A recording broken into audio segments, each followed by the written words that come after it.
Aron mas ma-monitor ang ilang area of jurisdiction, gi-maximize sa Mandaue City Police ang teknolohiya aron mas dali ang pagresponde sa mga panghitabo sa kadalanan. Ano ang report ni Nico Sereno? Sa command center sa Mandaue City Police Office, 24/7 ang himong monitoring sa mga CCTVs nga namuntar sa lain-laing bahin sa syudad.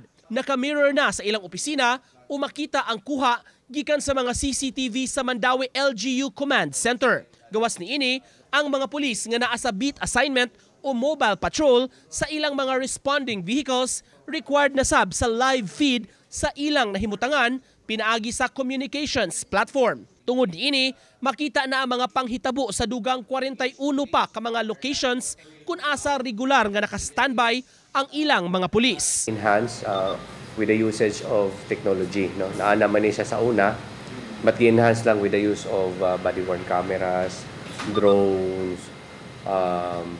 Zoom platforms, and other technologies na available karon.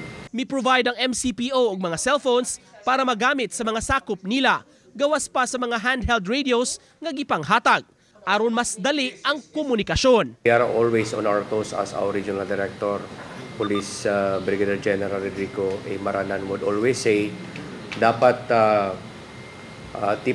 nakatipto ang mga tao na to, meaning ready, no? Ready ang tao, ready ang equipment. Sa pikas bahin gikalipay sa Mandaue Police nga sila ang midaog sa Enhanced Managing Police Operations kun EMPO Challenge.